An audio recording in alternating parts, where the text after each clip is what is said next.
Pai do Senhor, igreja, louvado seja o nome do Senhor. Nós vamos dar continuidade hoje ao estudo da carta de Paulo aos Colossenses. Vamos fazer a leitura do capítulo 3, a partir do verso 12. Algumas coisas que eu coloquei aqui, que eu anotei para falar esta noite, foram discernimentos, entendimentos, que o Senhor colocou no meu coração, mas o estudo em si, ele é um estudo direcionado, né? A gente mergulha muito no livro de Hernandes Dias Lopes, então é bem direcionado, não tem nada aqui de forma inspirada, diretamente inspirada, mas Deus já inspirou Hernandes Dias Lopes e me inspirou a estudar para trazer hoje um estudo que ele já fez. A gente também, eu costumo também dar uma lida na literatura de Augusto Nicodemos, também costumo dar uma lida na Bíblia de estudo, nas notas de rodapé. Então tem todo um compilado de estudos, né, que não é meu, tá certo? Para que vocês saibam que a gente está transmitindo para vocês algo que Deus já inspirou. Apenas a gente faz um estudo mais profundo para trazer mais mastigado para a igreja. Amém? Então nós vamos ler aí a partir do capítulo 3, nós estamos estudando o capítulo 3, a partir do verso 12 até o verso 25.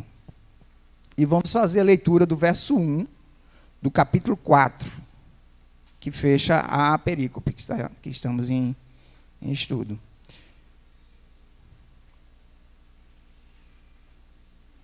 Quem achou, diga glória a Deus. Curva sua cabeça, vamos orar um pouco.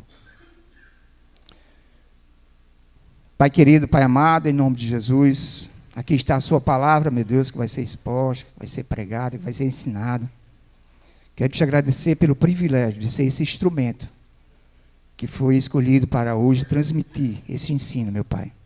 Te agradeço pela vida dos seus servos que escreveram livros sobre o assunto, para melhor nos capacitarmos. Obrigado pela inspiração do Teu Espírito Santo, e que nossa mente e o nosso coração estejam cativos para sairmos daqui hoje mais fortalecidos no Espírito, meu Pai, para que nós possamos vencer os dias maus. Assim te oramos em nome de Jesus. Amém. Façamos a leitura do texto base. A partir do verso 12. Portanto, como eleitos de Deus, santos e amados, revistam-se de profunda compaixão, de bondade, de humildade, de mansidão, de paciência. Suportem-se uns aos outros e perdoem-se mutuamente, caso alguém tenha motivo de queixa contra outra pessoa. Assim como o Senhor perdoou vocês, perdoem também uns aos outros.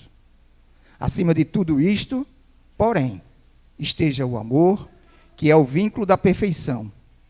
Que a paz de Cristo seja o árbitro no coração de vocês, pois foi para essa paz que vocês foram chamados, em um só corpo. E sejam agradecidos. Que a palavra de Cristo habite ricamente em vocês, instruam e aconselhem-se mutuamente em toda a sabedoria, louvando a Deus com salmos e hinos e cânticos espirituais, com gratidão no coração. E tudo que fizerem, seja em palavra, seja em ação, faça em nome do Senhor Jesus, dando por Ele graças a Deus Pai. Esposas, que cada uma de vocês se sujeite ao seu próprio marido, como convém no Senhor. Maridos, que cada um de vocês ame a sua esposa e não a trate com amargura. Filhos, em tudo obedeçam aos seus pais, pois fazer isso é agradável diante do Senhor. Pais, não irritem os seus filhos, para que eles não fiquem desanimados. Servos, obedeçam em tudo a seus senhores, aqui na terra, não servindo apenas quando estamos sendo vigiados, visando somente agradar pessoas, mas com sinceridade de coração, temendo o Senhor. Tudo o que fizerem, façam de todo o coração, como para o Senhor e não para as pessoas, sabendo que receberão do Senhor a recompensa da herança. É a Cristo, o Senhor, que vocês estão servindo. E quem fizer injustiça, receberá em troca a injustiça feita. E nisto, ninguém será tratado com parcialidade. Capítulo 4, verso 1. Senhores, tratem os seus servos com justiça e igualdade, sabendo que também vocês têm um Senhor no céu. Amém? Não sei se vai dar tempo expor tudo, mas o Senhor me deu a graça de fazer todo o estudo até aqui. Então, até onde o Senhor permitir, eu paro. Amém? E aí fica para a próxima aula. Se for muita coisa, eu já peço licença para a próxima dar continuidade. E se der tempo, amém.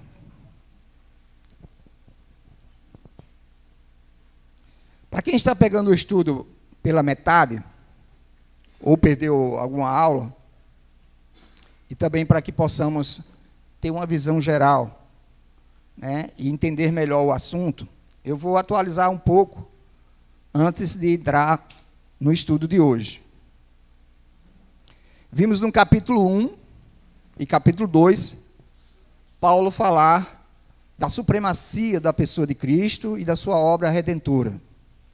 No capítulo 3 e 4, ele conclui com as implicações disso para nós, que estamos unidos em Cristo a Ele, pela fé.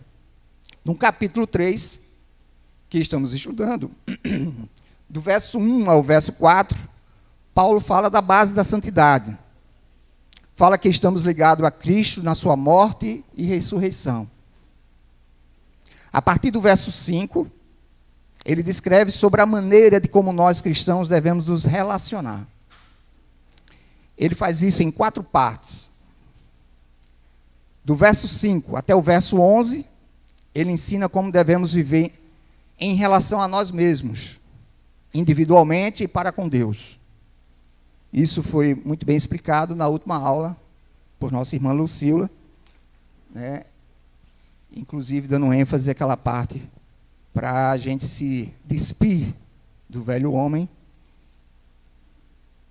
herdeiro do pecado de Adão, e nos vestir do novo homem, herdeiro da graça de Cristo.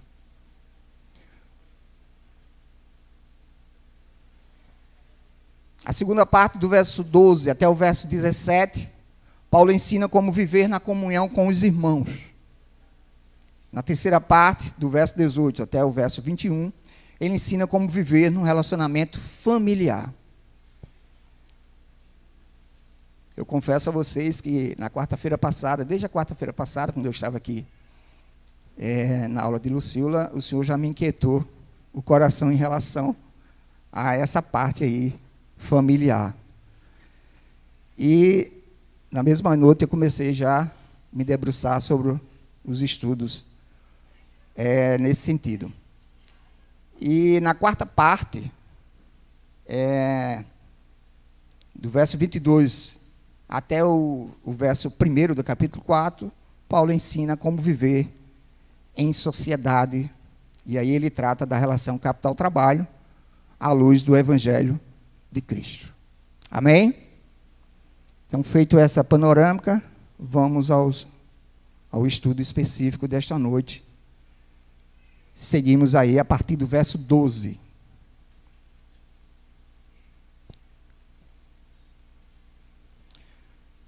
Portanto, como eleitos de Deus, santos e amados. Vejamos, meus irmãos, já nessa introdução, 2 coisas aí que nos chamam a atenção. E a primeira delas é o portanto.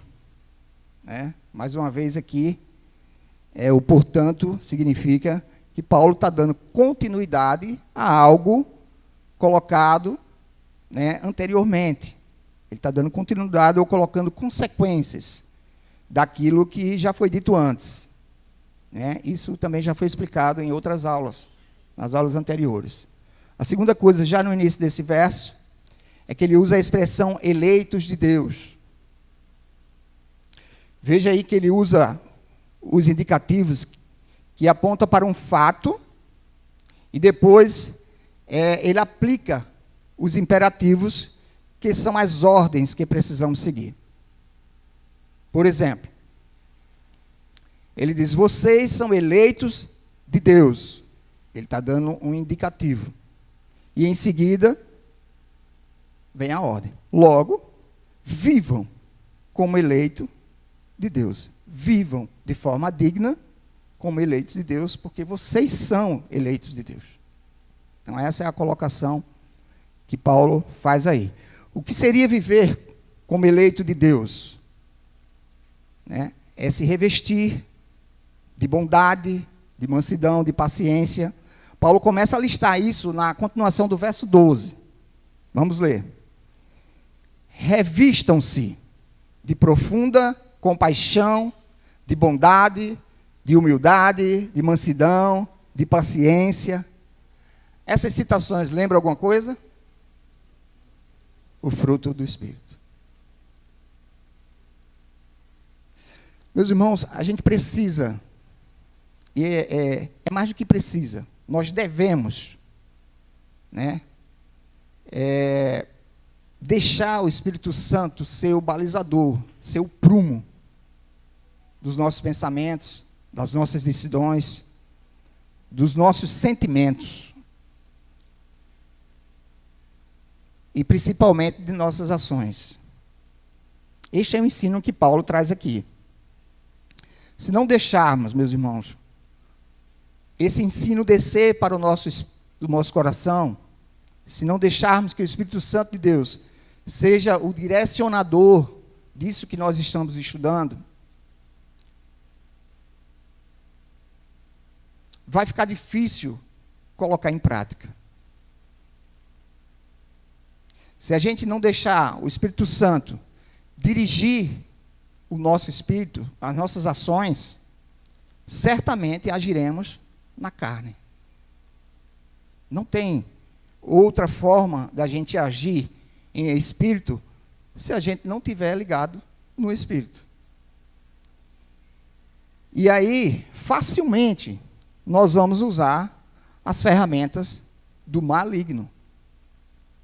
E as ferramentas do maligno jamais irão resolver absolutamente nada dos cristãos. As ferramentas do maligno, elas embaraçam mais e mais, como foi pregado aqui domingo. Uma pregação abençoada. Se você perdeu, eu recomendo que você procure no YouTube para assistir. Foi uma pregação do céu. A gente precisa entender uma coisa, meus irmãos. Muitas verdades bíblicas que nossa mente já conhece não são colocadas em práticas porque elas não desceram para o coração. O que significa? Significa que o HD da nossa mente até conhece a palavra, até memorizou o texto da Bíblia. Mas o HD do coração, a informação não chegou lá. Quando o homem vivia sem pecado, havia uma harmonia entre mente e coração, alma e espírito. Com a entrada do pecado, é como se tivesse entrado um vírus no corpo humano, de forma que fez a separação entre o HD da mente e o HD do coração. E o que acontece? Acontece que muitas vezes a gente está na mente, sabe que é errado. Sabe que é errado. Conhece até o texto da Bíblia que diz que é errado. Mas a gente faz errado. Por que isso acontece? Porque a informação só ficou na mente, ela não desceu para o coração. Ela não se alinhou com a sua alma, com o seu espírito, com o Espírito Santo de Deus. Trazendo para uma linguagem mais prática, para quem já fez curso da UDF, eu vou trazer a sardinha, a brasa para a minha sardinha. Vocês vão entender o que eu vou falar, de uma forma prática. Às vezes a gente pega a criança correndo numa área que não é apropriada para ela correr. Por exemplo, até aqui dentro da igreja. Então você vê crianças correndo. É saudável, você vê criança correndo, é bonita, é sinal que ela está com saúde. Mas o local não é apropriado para ela correr. Então aí o pai, ele começa a reclamar. Filho, não corra aqui não. Filho, não corra aqui não. Filho, está errado você correr aqui. E você vai falar isso 100 vezes. E a criança não vai lhe obedecer. Por que ela não vai lhe obedecer? Ela não viu você dizendo que não é para correr? Ela não viu dizendo que não pode correr? Não está na mente dela? Por que ela não faz? Porque a instrução não desceu para o coração. Se você pegar na mão dela, colocar ela do seu lado e dizer, filha, aqui é uma área muito boa para correr. Você passou o dia todo preso num apartamento desse tamanho. Então, eu entendo que você está doida para correr com seus coleguinhas. Mas aqui a gente tem idoso, tem mulher grávida, tem criança de colo. Se você correr e bater uma dessa criancinha de colo, e ela se machucar, vai ser bom? E aí você deixa a criança pensar. E ela vai dizer, não. Você queria ser essa criança e alguém esbarrar em você? E ela vai dizer, não. Por isso que aqui não é o lugar apropriado para você correr. Quando não tiver nenhuma dessas pessoas, você observa e aí você pode ficar livre para correr. Quando você passar essa instrução de forma olho no olho, explicando as razões, e a informação descer para o coração dela, ela vai sentar nessa cadeirinha e vai chamar 3, 4 crianças ao redor dela, vamos correr, ela vai dizer não, porque eu vou machucar outra criança. É assim que funciona. Da mesma forma funciona com a gente. A gente escuta a palavra, a gente sabe a palavra decorada, mas a gente não pratica. Não desceu para o coração. Ficou só na mente. E essa oração que eu faço hoje, que o ensino que está sendo ministrado aqui hoje, desça para o coração. Na prática, como é que eu vou saber se desceu para o coração? Como é que a gente sabe? Praticando. Se eu conseguir praticar aquilo que eu aprendi, significa que eu desceu para o coração.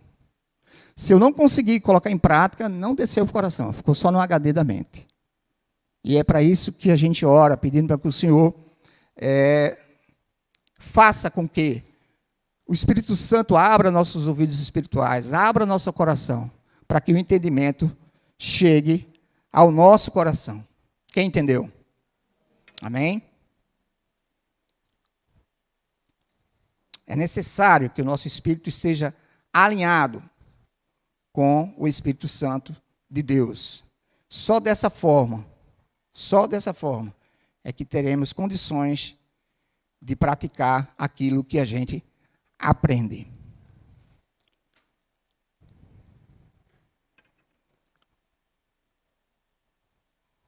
Verso 13. O verso 12, Paulo diz, qual é o imperativo no verso 12? Revistam-se. É uma ordem. Revistam-se. No verso 13, suportem-se uns aos outros. Veja que aqui ele começa a citar regras para a gente viver em comunidade.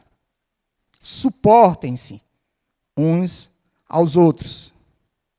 Eu pergunto, por que Paulo coloca e manda, ordena que para a gente suportar uns aos outros? Por que Paulo colocou isso aqui? Suportem uns aos outros. Porque no meio da igreja tem pessoas difíceis.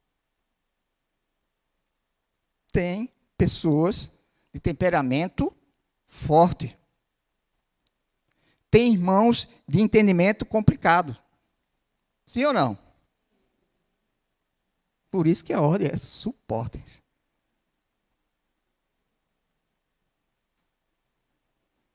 Para viver engajado com irmão assim, com irmãos assim, precisamos estar revestidos e precisamos que esse revestimento seja de amor em Cristo, por amor a Cristo. Não é amor humano, é o amor de Cristo em nós. Senão, não funciona. Se a gente parar para pensar um pouco, a gente vai ver que se Paulo colocou isso aqui, ele não colocou por nada. Ele colocou para que a gente aprendesse que a igreja de Colossos, que a igreja atual, aprenda com o que está escrito. Paulo coloca isso aqui para nos ensinar que vai existir, sim, no meio da igreja, problemas de relacionamento. E que nós precisamos suportar, por amor a Cristo. Interessante aí, meus irmãos, que o sentido da palavra suportar, ela vem da palavra suporte. Essas pessoas precisam do nosso suporte. Elas precisam de nossa compreensão. Elas precisam de misericórdia. Elas precisam de perdão diário. Quando Deus coloca um irmão desse junto de nós, é prova. É prova. E Deus quer que você seja aprovado e não reprovado. Por isso que Paulo ordena, revistam-se e suportem. Paulo não diz aqui para a gente se isolar do irmão complicado. Paulo não diz aqui para ficarmos em casa, desigrejados, assistindo o culto pela internet. Não é isso que Paulo coloca aqui.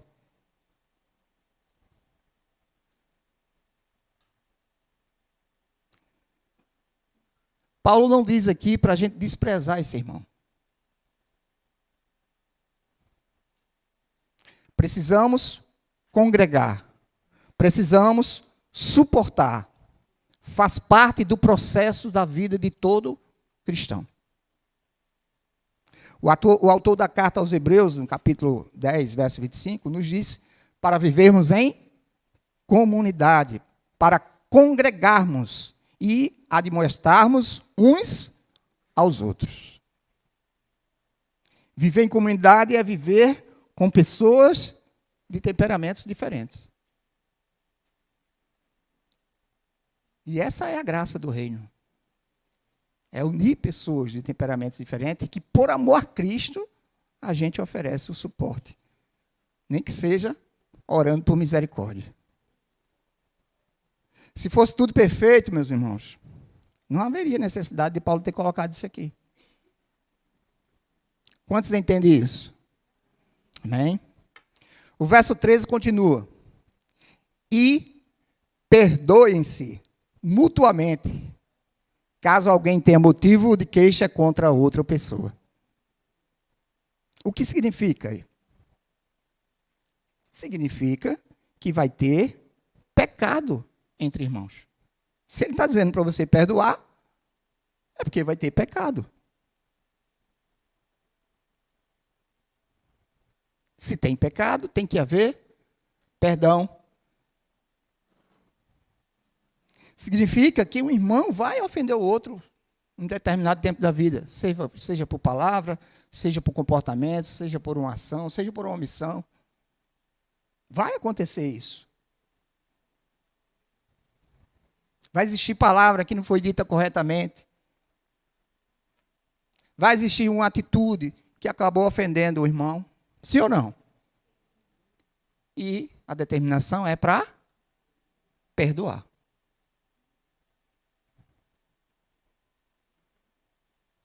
Nós temos que nos revestir, nós temos que suportar e nós temos que perdoar. Quem recebe? Continuamos a leitura do verso 13. Assim como o Senhor perdoou vocês, Perdoe também uns aos outros. Vejam aqui mais um indicativo e um imperativo. Qual seria o indicativo aí? Deus perdoou você. Qual é o indicativo? Deus perdoou você. Qual é a ordem? Qual é o imperativo? Perdoe. Perdoe o seu irmão. Porque Deus perdoou você. Isso é muito diferente do que as outras religiões pregam por aí. As outras religiões dizem, perdoe o seu irmão, que Deus vai lhe perdoar. Faça a coisa certa, que você vai ser bem visto. No reino de Deus, no cristianismo, é o contrário. Deus já lhe perdoou. Por isso, perdoe. Amém?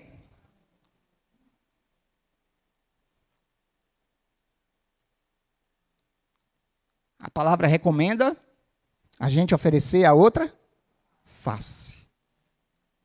Ore por essa pessoa. Essa é a recomendação do ensino desta noite. Continuando no verso 14. Acima de tudo isto, porém, esteja o amor, que é o vínculo da perfeição.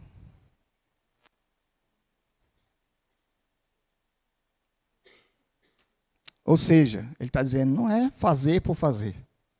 É fazer em amor.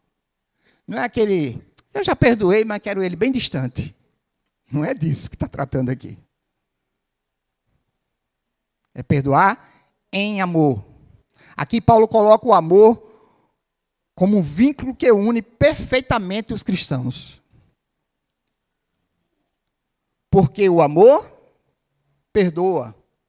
O amor não é orgulhoso. O amor não busca seus interesses. O amor tudo suporta. Está lá em 1 Coríntios, capítulo 13, do 4 ao 7. A pergunta correta é: o conhecimento que chegou à mente, gerou entendimento e desceu para o coração? Se desceu, você vai começar a perdoar a partir de hoje. Se não desceu, a palavra entra num ouvido, sai no outro, seu HD até decora o versículo e a palavra de hoje, mas você não vai colocar em prática. Verso 15. Que a paz de Cristo seja o árbitro no coração de vocês, pois foi para essa paz que vocês foram chamados em um só corpo, e sejam agradecidos. O corpo que Paulo se refere aqui é a igreja. Nós somos um corpo. Nós somos a igreja de Cristo. Não é eu sou a igreja. É nós somos a igreja. Eu em casa, assistindo um culto pelo YouTube, não sou a igreja. Quem entende isso? O termo original grego aqui, traduzido por árbitro, é parte do vocabulário do esporte.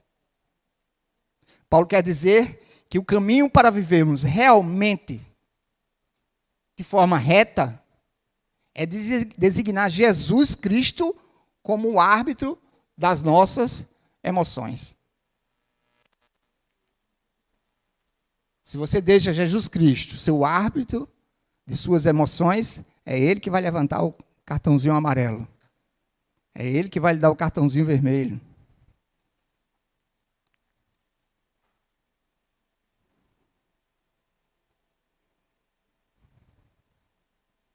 É importante frisar aqui, meus irmãos, que quando a paz de Cristo vai embora do nosso coração, alguma coisa está errada em nossa vida. Quando temos paz, temos gratidão nos lábios, por isso que a gente louva. É impossível ver um cristão fora da vontade de Deus louvando sinceramente. Ele pode estar abrindo a boca, cantando, mas louvando sinceridade, difícil.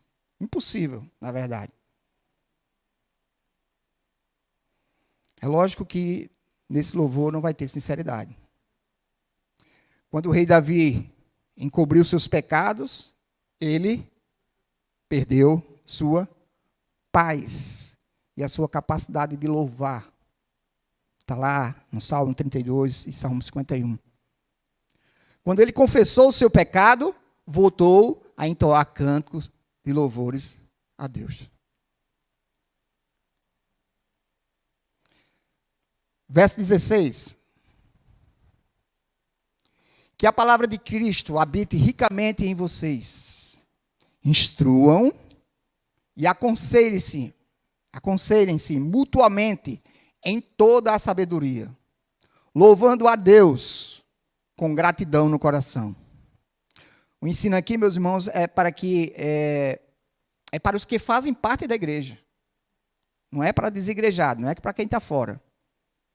É para os que se reúnem na congregação dos santos.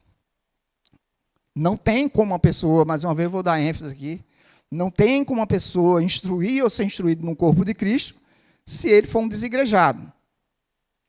Eu sou crente, mas eu sou crente lá em casa, eu sou crente na internet, eu sou crente no YouTube. Se ele é desigrejado, não tem como ele cumprir essa determinação bíblica de instruir e ser instruído no corpo de Cristo.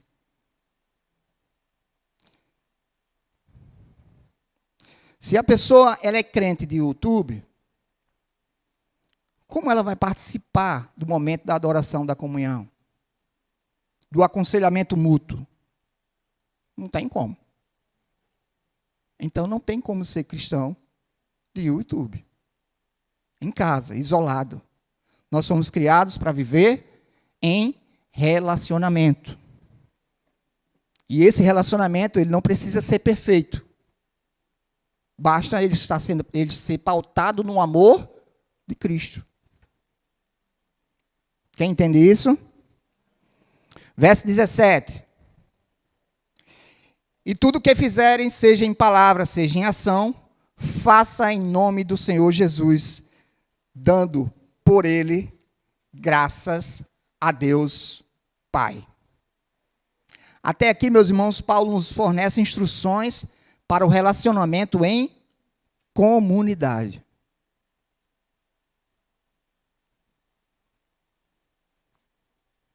Revestindo-se, suportando, perdoando por amor a Cristo.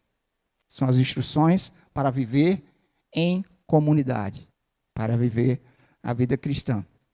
A partir do verso 18 até o 21, Paulo estende as orientações para o relacionamento familiar. E ele começa com a mulher. Verso 18. Esposas, que cada uma de vocês se sujeite a seu próprio marido, como convém no Senhor. Vamos começar logo aí pelo seu próprio marido. Seu próprio marido significa que não é qualquer homem. Não é a qualquer um que a mulher vai se sujeitar, que vai se submeter a seu próprio marido. Significa um marido, exclusivo um. Ela deve ser submissa ao seu marido. Interessante é que as feministas não querem se submeter ao marido numa relação conjugal. Mas acaba muitas vezes por se sujeitar de diversas outras formas, inclusive algumas deprimentes, deploráveis. E às vezes, para se mostrarem independentes e dona do próprio corpo, seja por uma posição social, um status, ou seja por um salário, um trabalho, elas se submetem, se sujeitam a situações deploráveis. São mentes escravizadas pelo pecado. A orientação do apóstolo Paulo é de que a mulher seja submissa única e exclusivamente ao seu marido. E tem uma segunda orientação aí. Não é qualquer submissão. É como convém no Senhor. Por quê? Porque o Senhor Jesus é o cabeça da igreja. E nessa analogia, o marido é o cabeça da esposa. A submissão não é uma questão de inferioridade. A gente precisa frisar bem isso, para que as feministas não peguem de outra forma. Não se trata de inferioridade, até porque todos os cristãos, a recomendação e a determinação é que todos os cristãos precisam se submeter-se uns aos outros. Está lá em Efésios, capítulo 5, verso 21. A questão principal aqui é que uma instituição não pode ser acéfala. Não existe instituição sem um cabeça. Também não existe uma instituição com duas cabeças.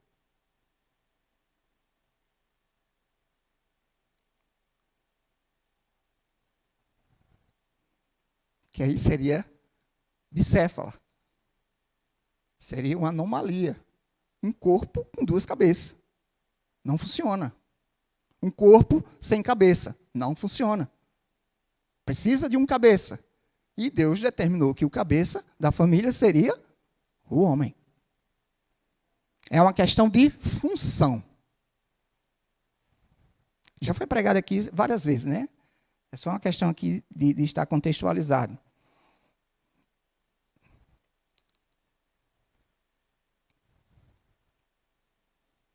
O casamento é uma instituição criada por Deus, que determinou o homem na função de cabeça da sua família. Não, e aí tem uma coisa importante aqui.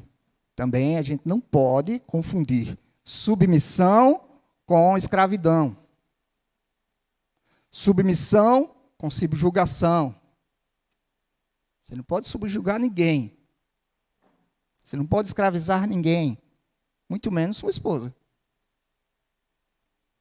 A autoridade do marido aqui não é um governo ditatorial, um governo tirano, mas sim uma liderança amorosa. Ele é o líder da sua casa em amor.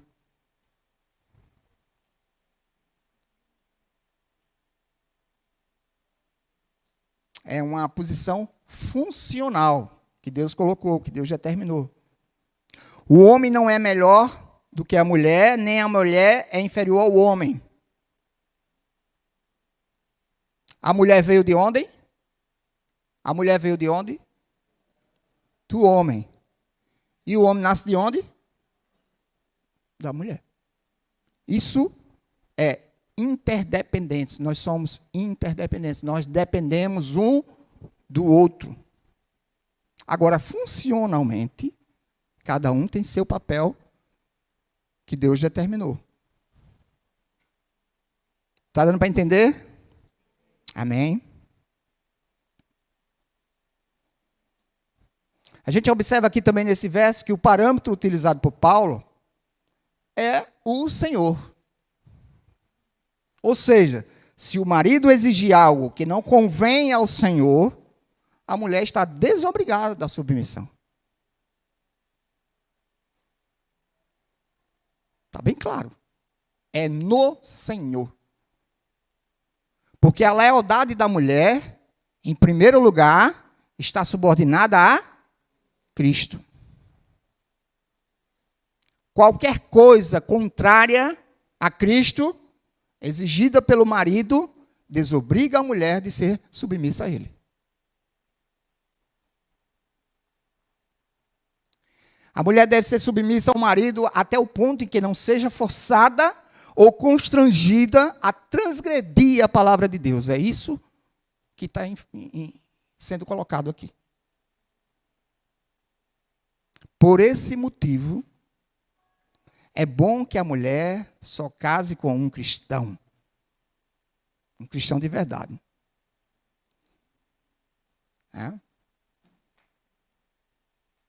O jugo desigual pode levar a mulher a situações bem complicadas. Mulheres solteiras, atentem a isso. Analise bem o marido que você vai escolher para casar, para não escolher um cabra safado. Amém? Eu tenho uma dica bem simples. A palavra diz que é espírito, corpo e alma. A palavra não diz que é corpo, alma e espírito. Não é o inverso. É bem claro. Espírito, corpo e alma. Mas a gente, na hora de namorar, costuma inverter. Primeiro a gente se envolve no corpo, vai para a cama.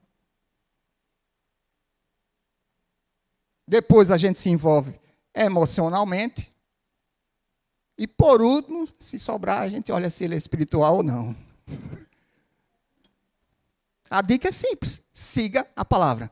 Olha primeiro o espiritual. É um homem de Deus? É um varão de Deus?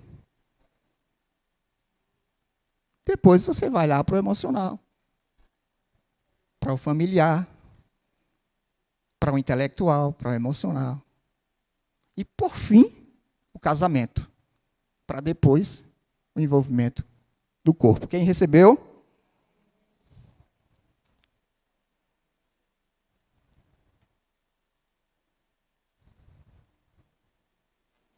Tem outro detalhe aqui. Está na ordem do verso 18. Essa ordem do verso 17, ela é compensada com a ordem do verso 18. Aliás, a ordem do verso 18, que a gente acabou de ler, ela é compensada com a ordem do verso 19. Vamos ler o verso 19. Diz o quê? Maridos, que cada um de vocês ame sua esposa e não a trate com amargura. Paulo exorta aqui o marido rabugento, o marido difícil, aquele que se irrita com tudo, aquele que faz tempestade com um copo d'água, que vê cabelo em pele de sapo. Essa a exortação está sendo para ele. Né? Se encaixa aqui em alguém, receba. O papel do marido é amar a esposa como Cristo amou a igreja. O que significa isso? É prover, compreender, perdoar e servir com um amor perseverante, santificador, cuidadoso, romântico e sacrificial. Olha a missão do homem para a mulher se submeter a ele. Só isso.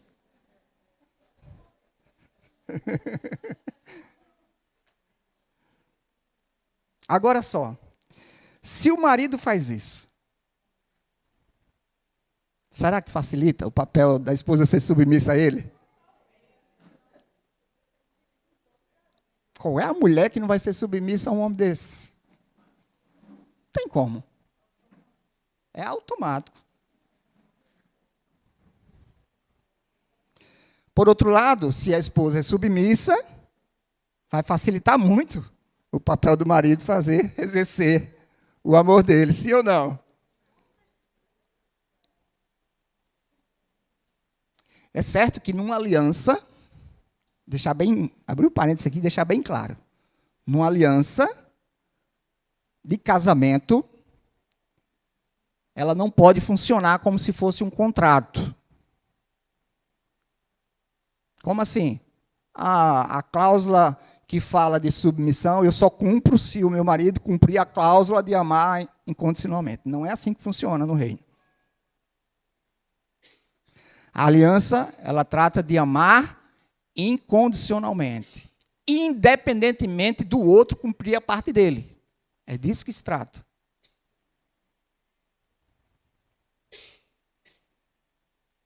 É cada um tomar para si a missão que Deus lhe confiou.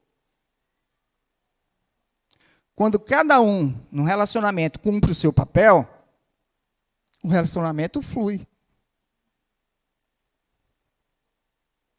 E ele flui da forma como Deus planejou.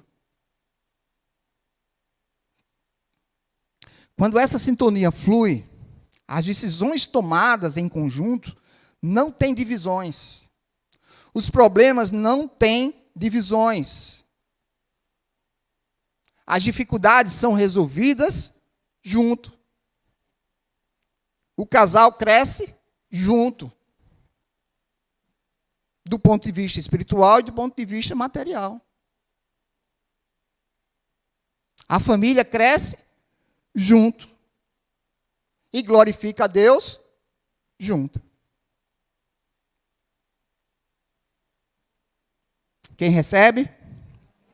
Amém. Continuando a leitura. Verso 20.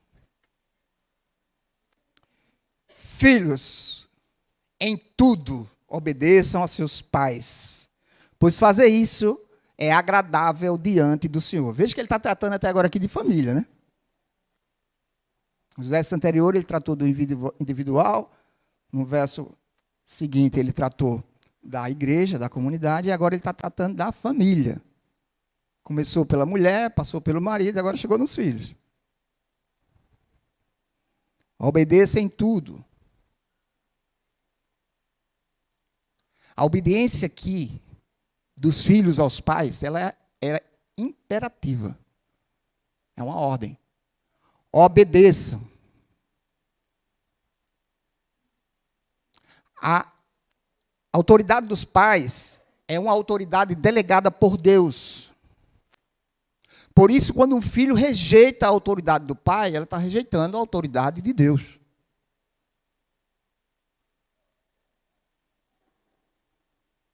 Os filhos que não aprendem a obedecer aos pais, eles não obedecerão a mais ninguém.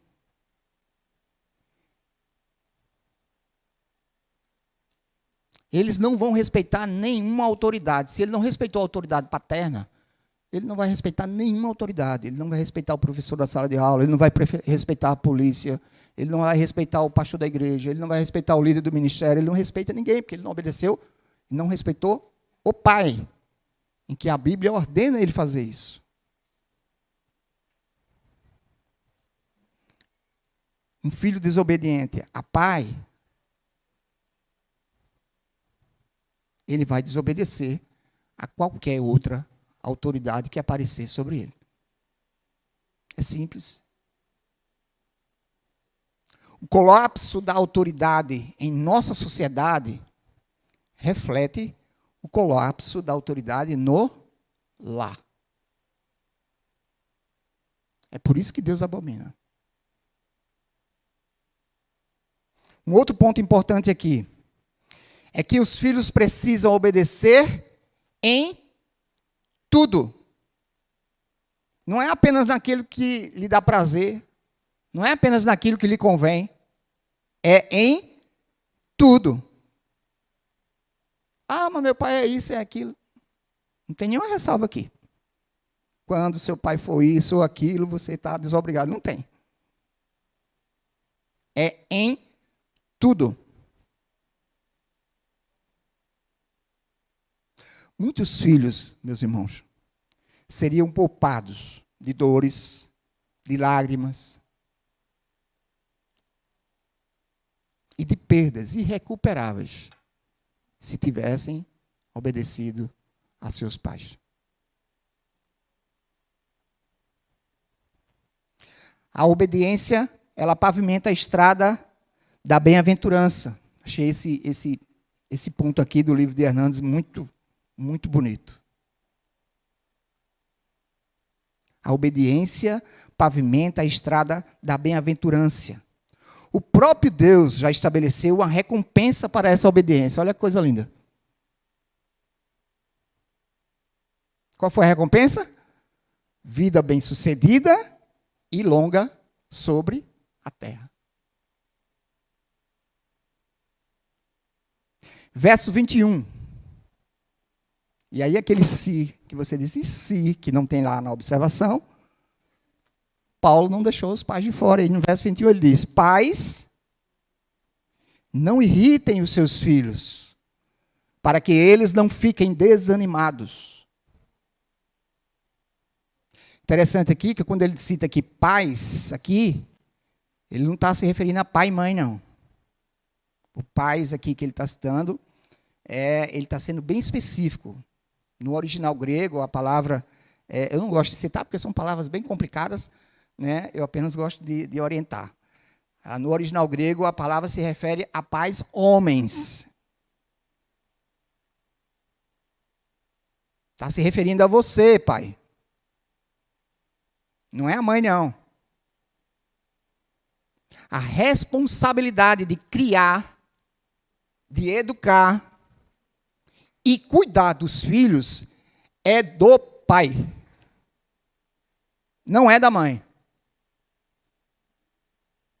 Não se engane, nem se deixe enganar. Alguns pais têm jogado essa responsabilidade nas costas das mães, mas está errado. Biblicamente está errado. É certo que a mãe, como ajudadora idônea, ela vai dar todo o apoio emocional, ela vai estar ali do lado ajudando. Em comum acordo, ela pode até suprir uma necessidade em que o pai precisa se ausentar de casa por conta de trabalho. Ela vai dar o apoio ali do ensino prático no dia a dia. Mas a responsabilidade é do pai.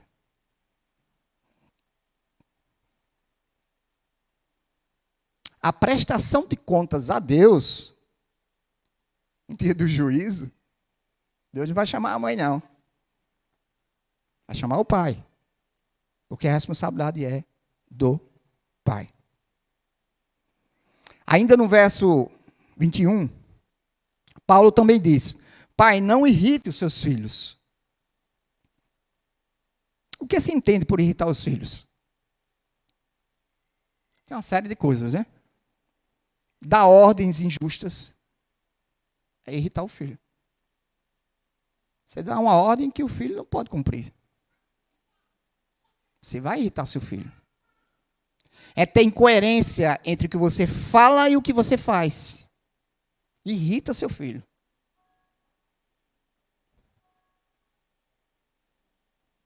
É ser ausente de casa. Joga nas costas da esposa e fica ausente, alheio ao que está acontecendo. E quando acontece coisa ruim, vai culpar quem? A esposa. Não, a culpa é sua. A responsabilidade é sua. A esposa é a ajudadora, não esqueça disso. A ajudadora. O cabeça é você.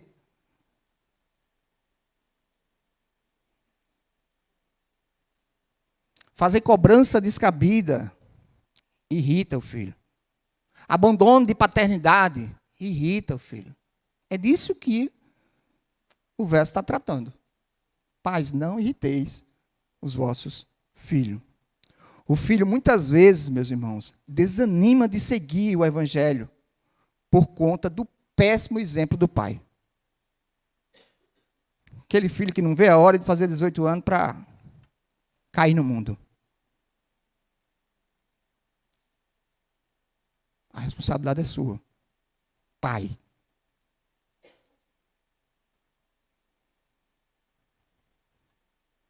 E concluindo essa parte de família,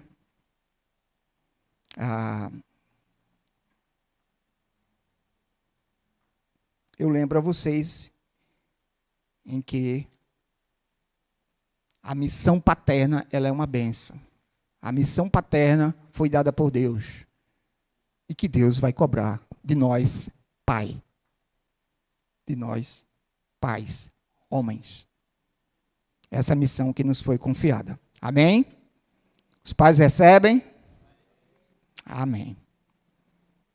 O verso 22, aí Paulo entra já na questão de relação trabalhador e patrão. Ele diz, servos, verso 22, servos, obedeçam tudo a seus senhores aqui na terra, não servindo apenas quando estão vigiados, quando estão sendo vigiados, visando somente agradar pessoas, mas com sinceridade de coração, temendo o Senhor. Verso 23, tudo o que fizerem, faça de todo o coração, como para o Senhor, e não para as pessoas. Verso 24, sabendo que receberão do Senhor a recompensa da herança.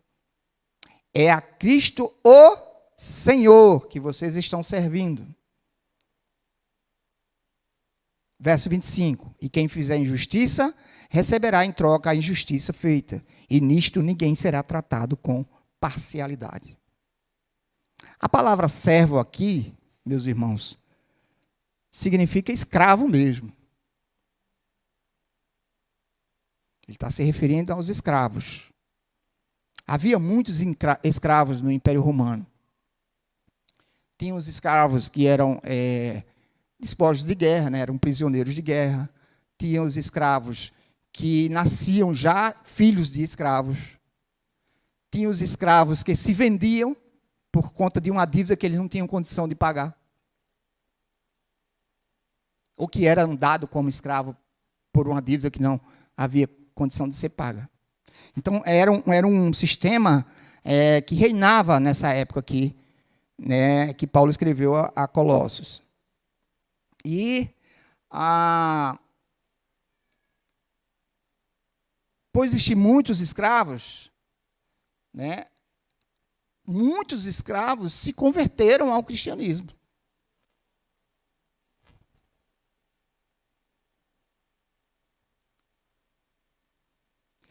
E a questão era, como o escravo convertido agora ele vai se comportar diante do seu senhor, diante do seu patrão? Havia muito ódio na relação patrão-empregado, escravo e seu senhor. Né? Tinha escravos que eram ruins, escravos que roubavam o seu patrão, escravo que cuspia no vinho do patrão, na água do patrão.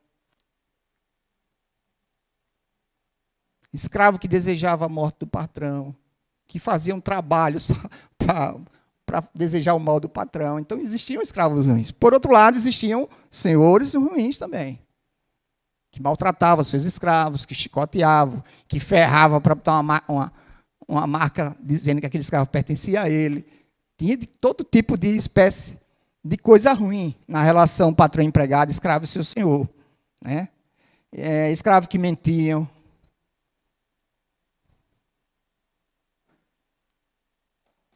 E aí, meus irmãos, o que é interessante aqui é que o cristianismo ele não abole. A partir de hoje, não tem mais escravidão. As convenções que existiam na época continuaram existindo. O Evangelho de Cristo, o cristianismo, ele não veio para causar uma revolução. Ele veio para mudar corações.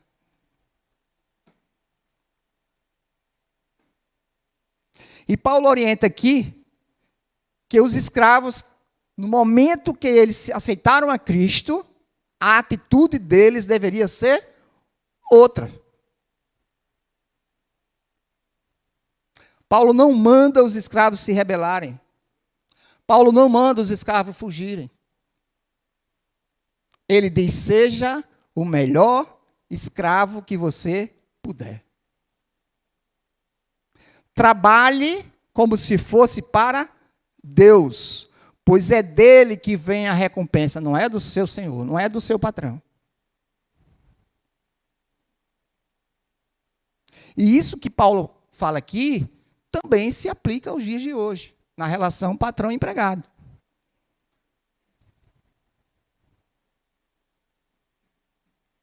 Seja no comércio, seja na oficina.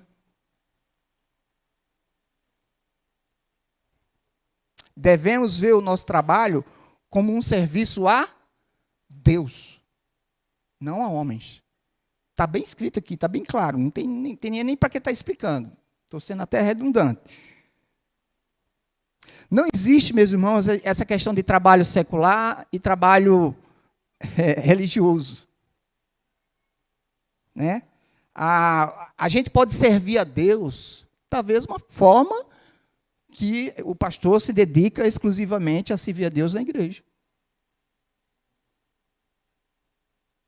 A gente pode servir a Deus em nosso trabalho, seja ele qual for, de empregado doméstico, de zelador, de chefe, de empresário, de servidor, de funcionário. A gente pode servir a Deus da mesma forma que um líder de ministério serve na igreja. Não existe essa distinção. Paulo, ele coloca aqui bem claro. Trabalhe como se estivesse trabalhando para o Senhor. Não para homens. A gente precisa fazer o que está bem específico no verso 23. Tudo o que fizerem, faça de todo o coração como para o Senhor e não para pessoas. Sirva a Deus na vocação que você está, onde você está.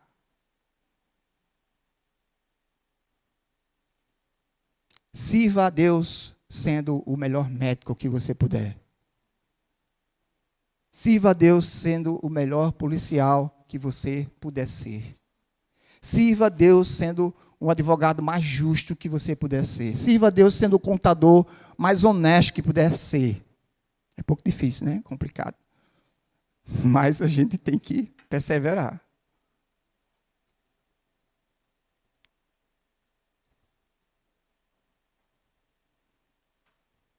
Sirva a Deus sendo o comerciante mais correto e cumpridor de palavra. Eu vou entregar tal dia. Entregue tal dia. Você vai estar glorificando o nome do Senhor.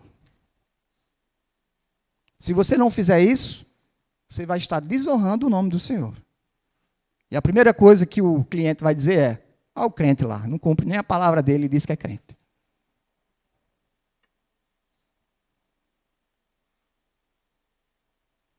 Sirva a Deus com o seu trabalho. Use a vocação que Deus lhe deu da forma que agrada a Ele. Se você estiver sofrendo injustiça no seu trabalho, no seu ofício, deixe que Deus faça justiça. É o que diz o texto. Verso 25. Quem fizer injustiça, receberá em troca a injustiça feita. E nisto ninguém será tratado com parcialidade. Deus não quer saber se é o patrão, se é o empregado, se é o chefe, se ele é bom, se ele é ruim. Tratou com injustiça, sofrerá injustiça.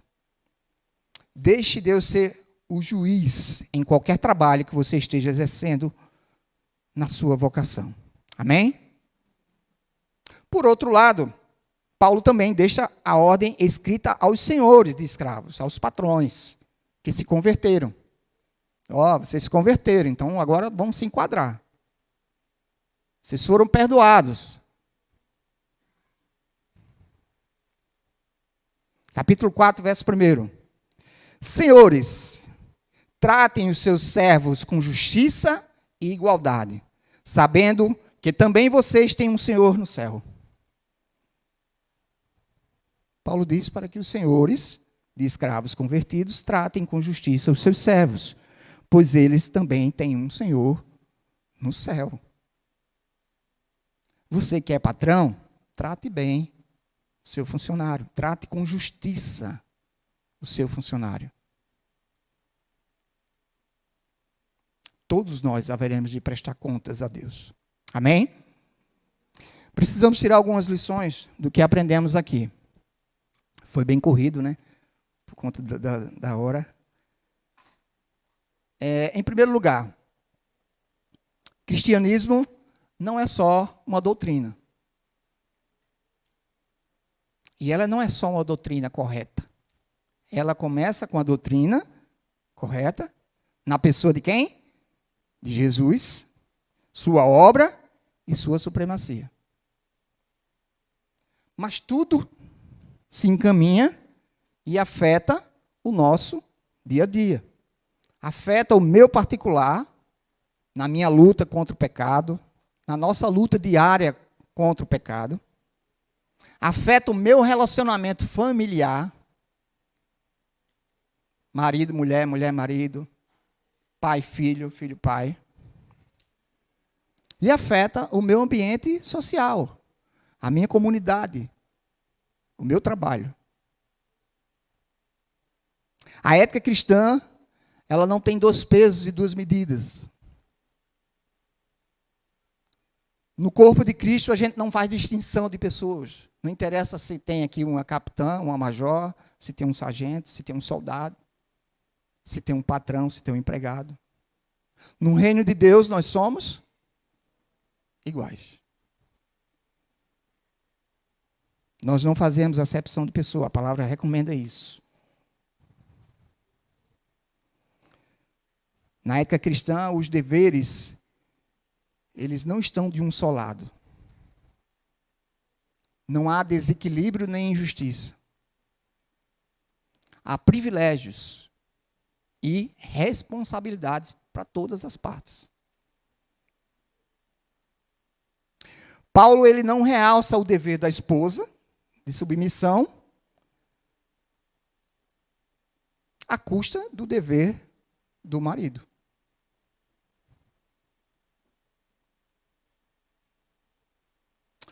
Ou do filho, à custa do dever do pai.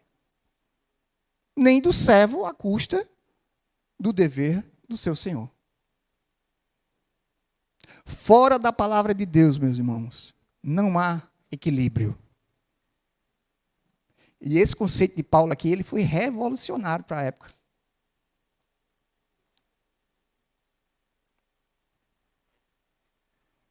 Por quê?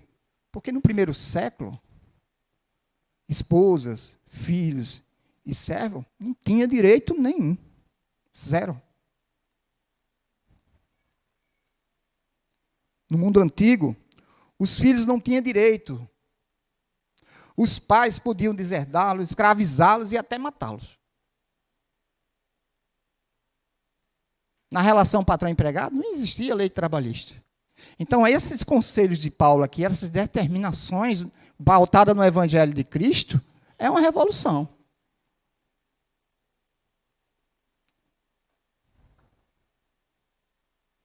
Isso significa que o cristianismo ele revoluciona a vida social, mostrando a reciprocidade dos direitos e responsabilidades. Em segundo lugar, o crente ele não busca viver uma vida santa para ser salvo. Se você pensa assim, você está equivocado.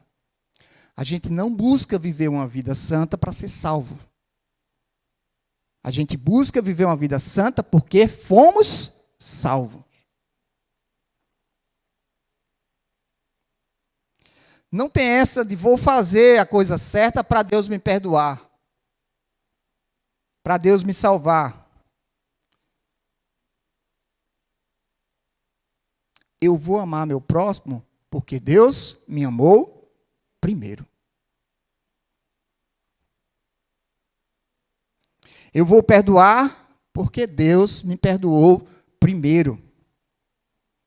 Vou abençoar porque Deus me abençoou primeiro. Vou derramar misericórdia e graça porque foi isso que eu recebi de graça.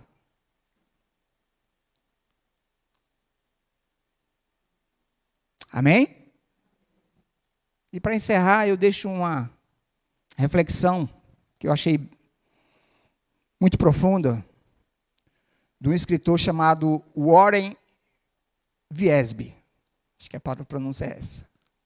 Warren Wiersbe.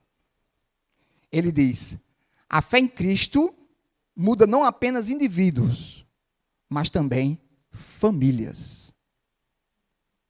Quem não é cristão verdadeiro no lar, dificilmente o será em outra parte. Não teremos igrejas santas, nenhuma sociedade justa, se não tivermos lares bem estruturados. E estruturado no amor e na palavra de Deus. Amém? Que Deus aplique o ensino de sua palavra em cada coração. Curva a sua cabeça. Vamos orar um pouco.